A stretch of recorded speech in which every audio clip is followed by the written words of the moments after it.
This is the ASMR Nerd, and I would like to welcome you back to Skyrim. We begin today's journey on this bridge, which spans the White River, which flows here deep and strong from the Lake Elnalta down into the plains of Whiterun Hold. Last time, we began our journey up on the slopes of the throat of the world. We traversed the mountainside, down to the small, sleepy village of Riverwood, where we saw some of the inhabitants going about their daily lives. And today's journey will take us from here up the mountainside to Bleak Falls Barrow. If we so chose, we could go back towards Riverwood and Helgen, or on towards Whiterun, Windhelm, Solitude. That would be the right fork here. But Bleak Falls Barrow is the destination today, and so we take the left fork.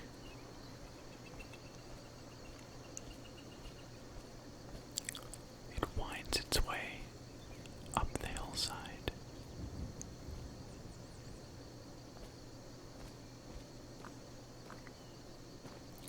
Some gorgeous fiddleheads, some ferns about to sprout.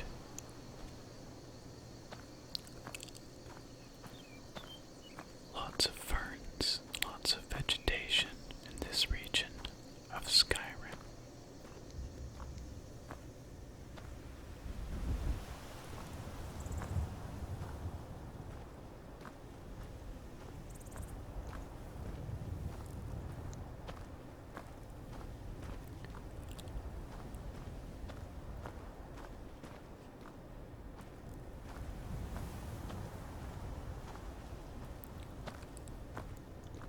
Our journey here begins later in the afternoon. Some beautiful butterflies. And I expect that it will be early evening by the time we reach Bleak Falls.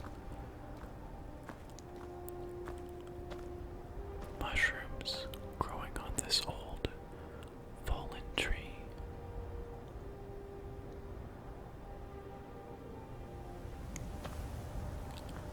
Plenty of gorgeous, lush vegetation here in the valley.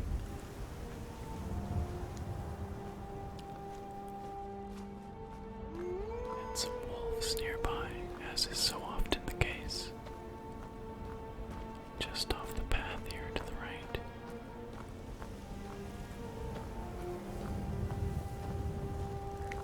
I suspect the vegetation will get a bit sparser as we head upslope.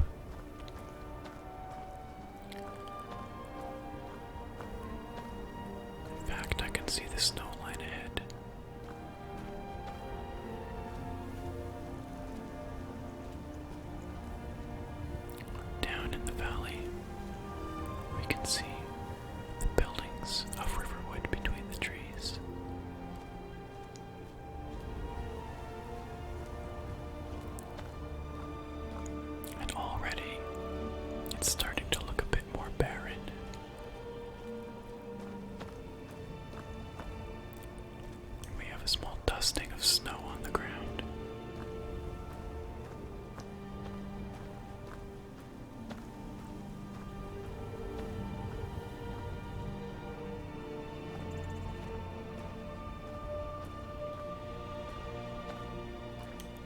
It seems like no matter where you look in Skyrim, great mountains reach up to the sky like teeth along the horizon. Let's see if we can take one more look at Riverwood. Down in the green valley bottom along the White River, and the throat of the world towering over it.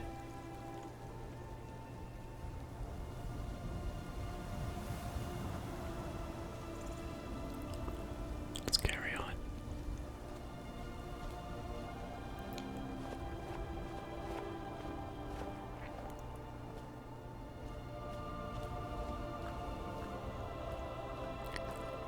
Looks like somebody's built these stacked stones as path markers, perhaps. They're a common sight throughout Skyrim along the mountain passes and paths.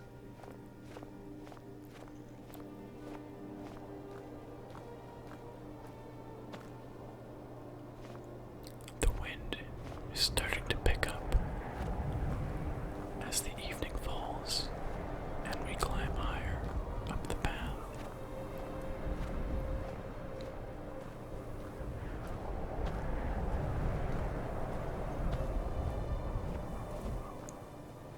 And here we are, arrived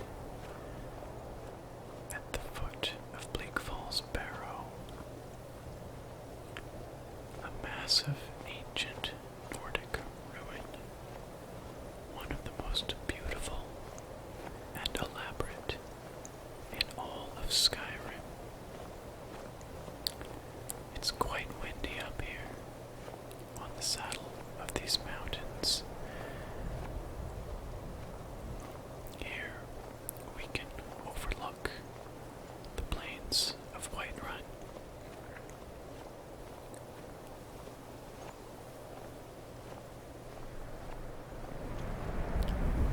Let's see if we can get a good view up here.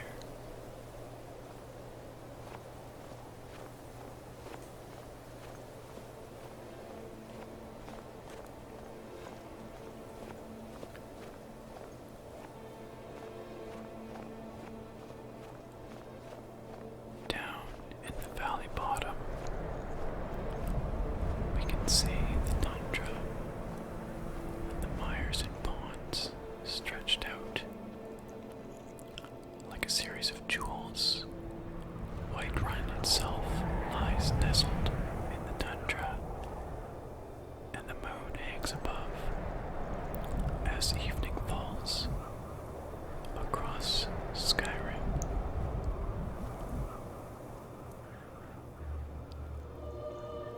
Soon the stars will be out. Let's follow our footprints back to Bleak Falls Barrow.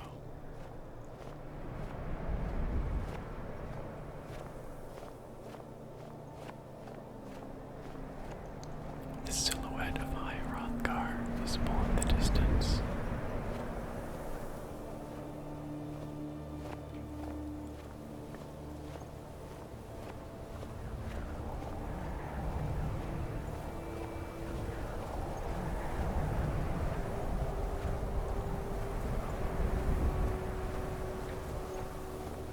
Another one of these stacked stone trail markers. The wind whistling past. Let's head up the steps.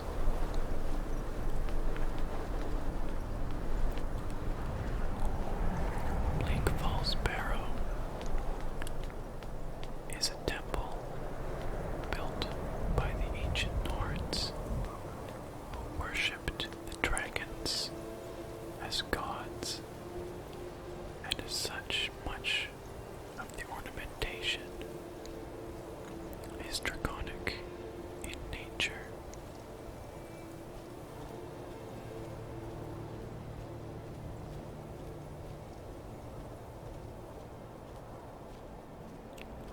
Masser hangs in the sky above us,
has two moons, Mazur and Secunda.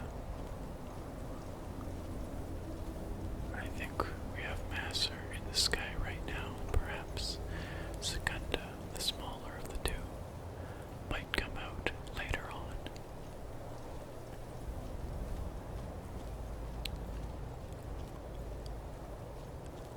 There are stories told in Riverwood to frighten the young children of the Draugr awakening in their sarcophagi and marching down the mountainside.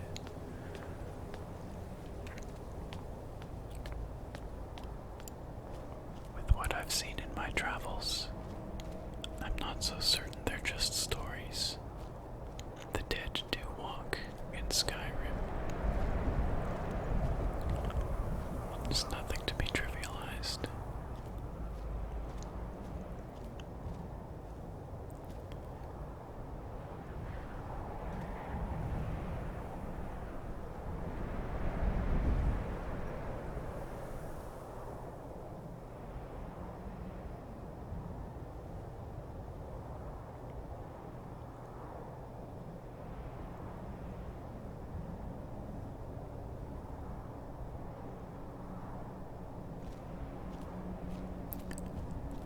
I think it's time we look for some shelter as it's getting rather late.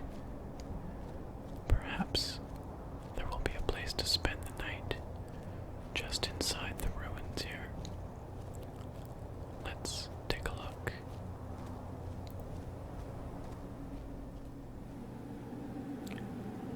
And here we are inside Bleak Falls Temple. Surprisingly bright considering how dark it is outside, but looks like it's moonlight streaming in through the collapsed roof.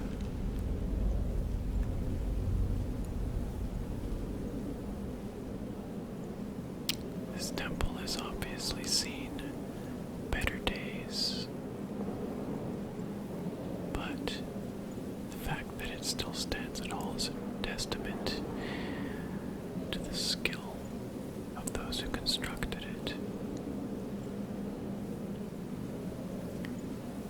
And there are a few signs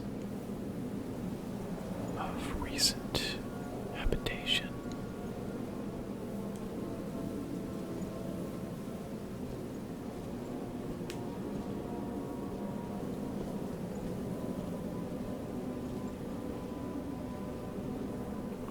Looks like an ancient carved dragon's head, perhaps.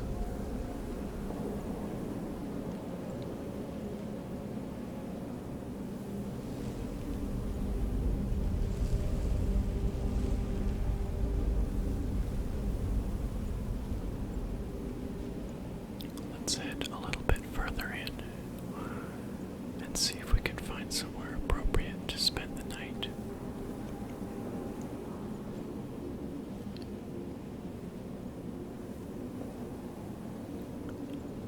A dead skeever. Wonder what killed it. Someone's lit these candles.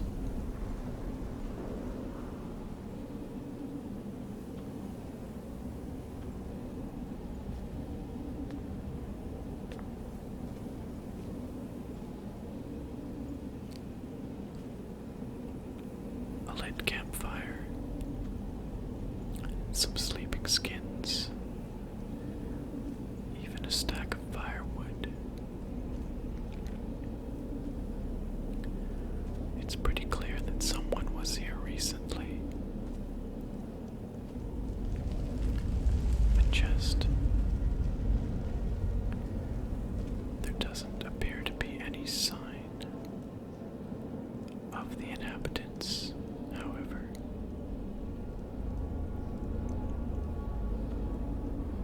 Curious.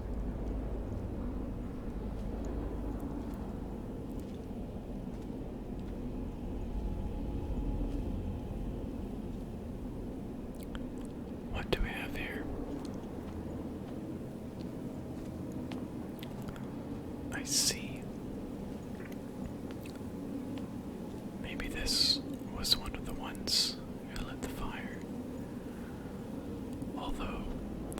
that he's now deceased is a little bit unnerving, especially since there's no sign of what may have ended his life.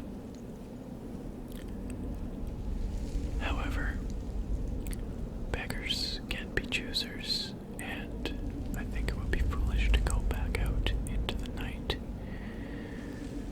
So, I think this will be as good a place as any